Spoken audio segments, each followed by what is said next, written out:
Sanctuary city in New York State, sanctuary state, it's a tough one because I know after spending 10 years in the village of Brewster that we got no help from any agency.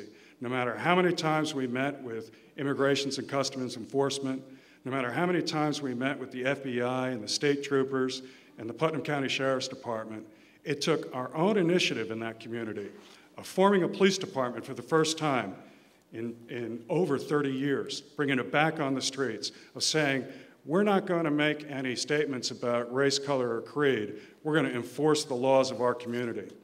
So yeah, the Village of Brewster has some issues, and I'm sure Mr. Ball is going to get up here and tag me for having failed in the federal policy of what it means to deal with illegal immigrants. And if he feels good about blaming me, then I'll just go knock on our president's door and tell him that Mr. Ball is complaining about me. We do need to close our border. That's the priority, folks. The border must close. Until the border closes, all the talk of where we're going to go and where we want to be is empty talk. The federal government has a very clear role in this game. And until they decide to step up, communities like the one I represent are going to continue to reel from the issues of illegal immigration. Thank you.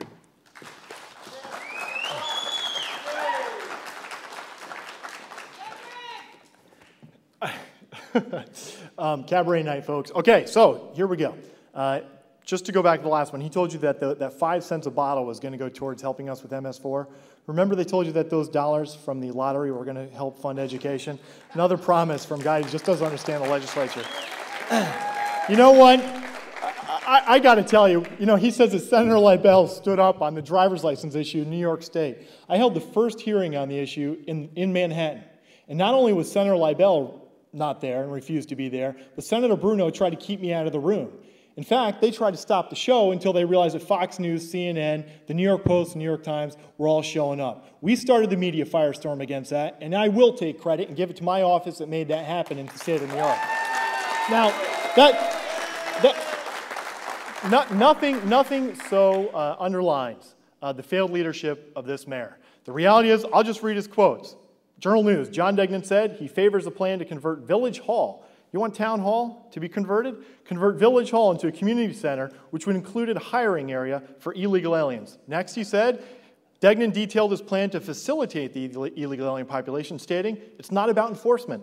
It's about demonstrating that this is a more safe and secure place for them, illegal alien day laborers, to seek work.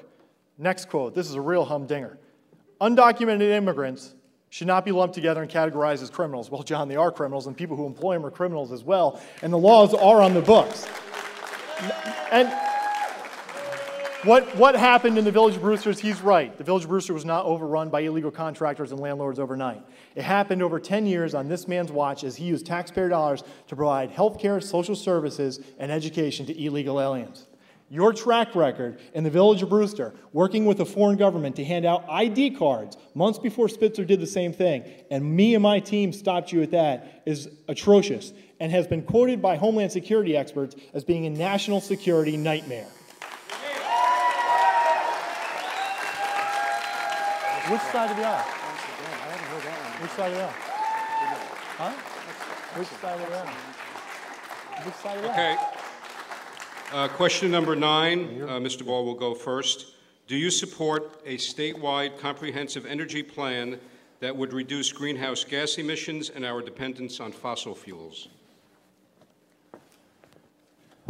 Absolutely. And New York State has been called the Empire State, but as we all know, over the past decade and beyond, we have not exactly been on the forefront of these issues, whether it be providing insurance to families that have special needs children, specifically with autism, or other issues like global warming. New York State is not on the forefront. In the Hudson Valley, I would like to see an initiative similar to what was done on the edge of the technology drive in California, in the Silicon Valley, to provide entrepreneurs with the opportunity to create the green-collar jobs that Obama talks about. I don't go around quoting Hillary Clinton. Every once in a while I quote Obama, but at the end of the day, he's got a very good point there. And there's no reason why the Hudson Valley should not be at the epicenter creating those green-collar jobs. We all know the ravages of outsourcing throughout this country, and specifically in the state of New York. They say George Bush, next time you knock on his door, tell him he was wrong on this one, but they say that George Bush said that, well, illegal aliens are just doing the work that Americans won't do. You know, folks, if Americans are willing to die in coal mines, they're willing to cut your lawn and put up sheetrock. But they're not willing to do it, stack 20 to 30 to a house in one of John Degnan's rental units. I'll tell you what, the same thing goes for outsourcing. Outsourcing used to affect who? Lower-end jobs. Now they're outsourcing or architectural jobs, engineering jobs, medical transcription. Your Social Security number is being shifted by digital divide across the seas every night. So we've got to do everything we can to keep the jobs here in the Hudson Valley, to bring the jobs here in the Hudson Valley that are high paying, because people like me, young professionals, are forced to leave this state. They're forced to only see their parents and their family on Thanksgiving, on Christmas if they're lucky. And if we brought those green-collar jobs here to produce the technologies that are out there, whether it be wind, solar, geothermal, and actually fund that through the state level, maybe take the $200 million that are now going to earmarks to build senior housing projects, and the money is then siphoned off to top political donors. If instead we did that to create jobs for real people, not political cronies, we'd be pretty far ahead. Thank you. Which side of the aisle? Republican or Democrat? Huh? Questions about energy policy, but I'm coming back to fear-mongering and intimidation. Mr. Ball has spent 3 years telling us he's going to reform illegal immigration. 3 years. He promised reform. He promised arrests. He promised deportations. I stopped you. Nothing. Zippo. No reform. No arrest. No deportation. I stopped you. We depended on you, Mr. Ball, and you failed us once again. I stopped you. That's why you're running against me.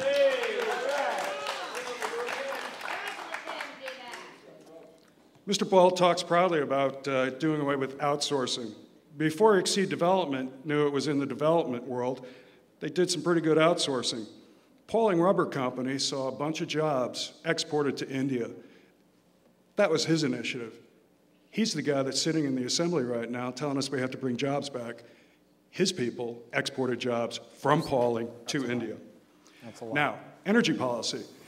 It's what I'm really excited about, folks. Front page of the New York Times today talked about transmission lines that cannot cope with the wind power that we're generating up in Tug Hill and Maple Ridge. In fact, because the transmission lines are so old and so out of date, they actually have to turn the source of renewable energy off in order to keep energy flowing through the transmission lines.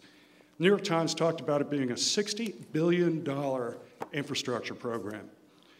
I don't think Mr. Ball knows what a transmission line is. I know that the Pirelli company, that ASEA Boveri & Brown, they've got prototypes that work for superconductivity. It is time for New York State to begin to rebuild its infrastructure, whether it's bridges, whether it's transmission lines, whether it's extending renewable subsidies to homeowners. Photovoltaics are here, folks. Solar power generates 170,000 terawatts of electricity a day. There's plenty to go around, and we have hit grid parity. We can make this work.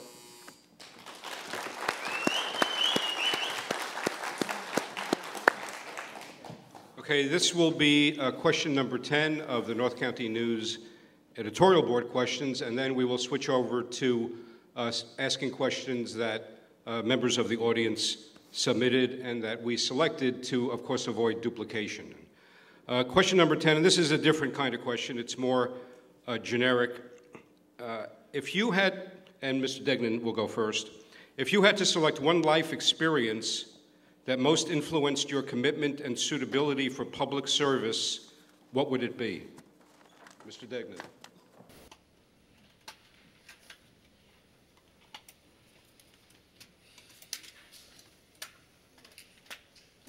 There was an event in my life 7 years ago that changed my life. I came very close to losing my daughter. It is difficult for me to talk about it now, but I share with you because it changed my life. I was a parent that did not have to grieve the death of a child to learn a lifelong lesson, and that is to celebrate every day, to be thankful for what we have, and to recognize we need to embrace optimism. We need to surround ourselves with goodness and love, and I live that every day.